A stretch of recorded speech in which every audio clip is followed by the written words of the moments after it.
Hey, it's Saturday, March 4th, I believe.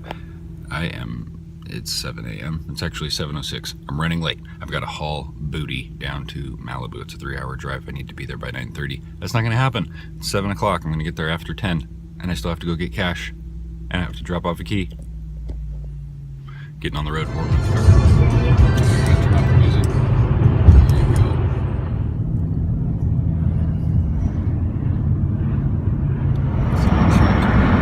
Stuck behind this freaking ass, slow ass truck. Running super late. 15 minutes late. Got the 2 crate set up. Woo! This lady's looking at me.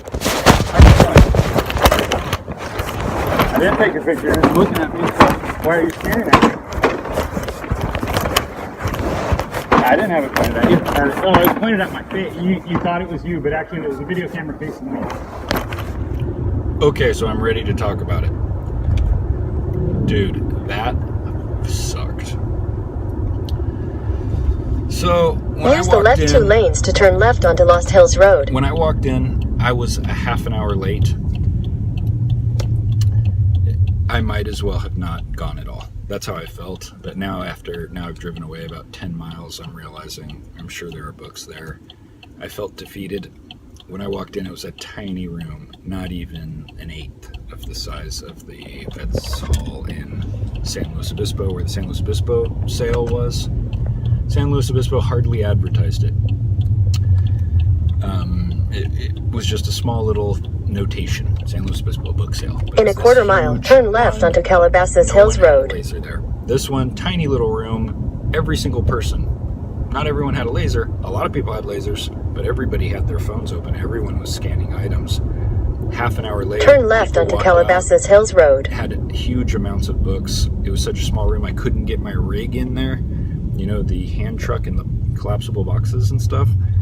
So that had to go sit out in the lobby. There's some dude looking at it. Made me a little nervous. And I'm in there scanning books. I scan, 20, 25 books on one table, not one book, and they just look like trash.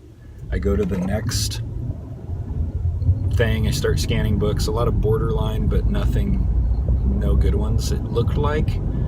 I know they put books out on an ongoing basis at that sale. Continue on Lost Hills Road for a half mile. My time with all those scanners, I think I just felt defeated. I felt like I had shown up too late, and I took off. I was like, screw this. I can't even get my freaking rig in there, meaning the hand truck and the boxes. This is totally not going to work out. I can't hold books, even if I found some. What am I going to do, pile them at my feet and slide them down? I don't have anyone with me. I thought about just taking one box and sitting against the wall. I guess that's the way to go in a little sale like that. Even maybe one rig would have worked. I had 2 this time. I kind of overshot it. Super bummed. Didn't work out, and I bailed.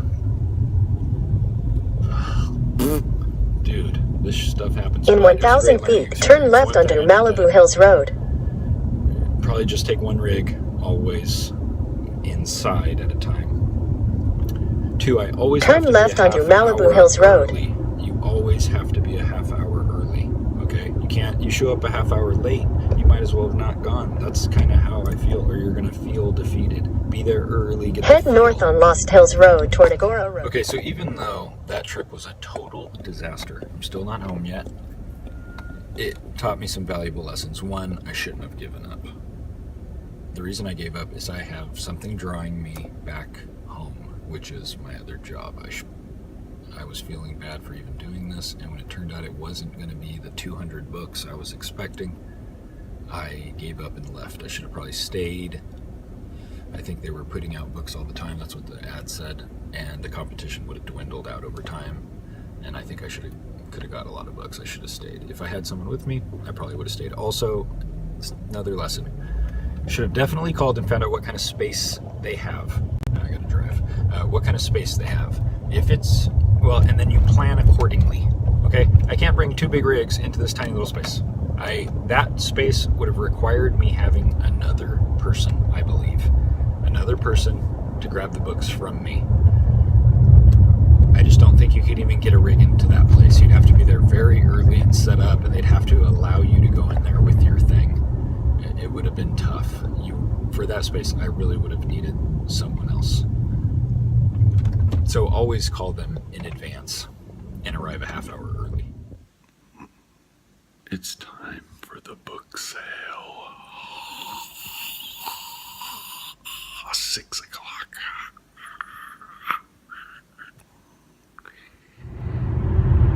Jeez, it's like super bright out here and it's early. Earlier videos at this time it was dark, so spring has sprung.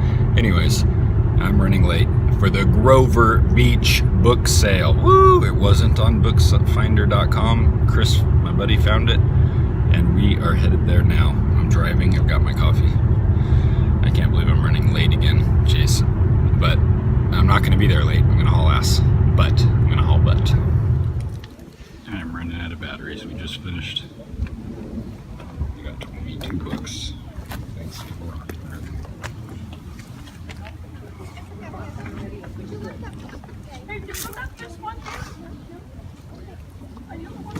Beach book sale.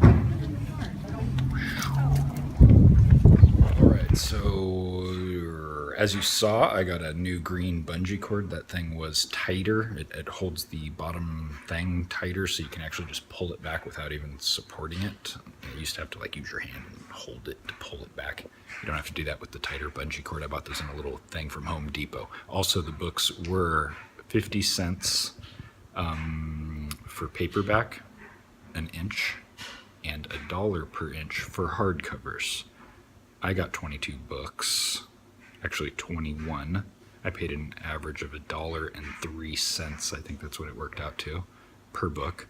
Chris got approximately 30 books. He hasn't brought them back to the warehouse, to the office upstairs, so we haven't gone through them. Okay, so an interesting observation.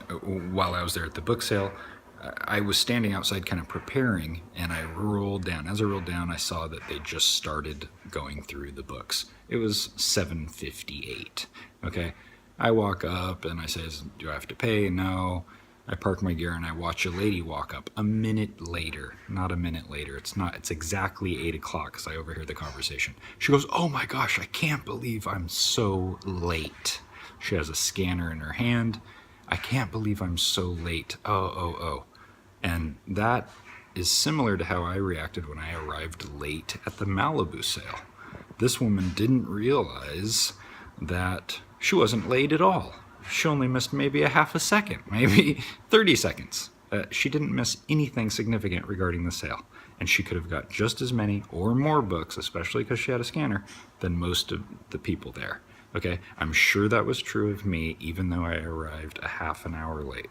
So the point is, you can't let those things distract you. That's why I wear those headphones. I wear those headphones so people won't talk to me. This last time at the Brover Beach book sale, rather, not the San Luis book sale, I didn't wear the headphones. Although I did wear them, but I didn't have music going this time. I had Iron Maiden going, of course, in the headphones, and it was blasting. People wouldn't talk to me with that going, and if they would, I'd say, I'm working. Okay, so, but I heard a lot of people getting totally distracted.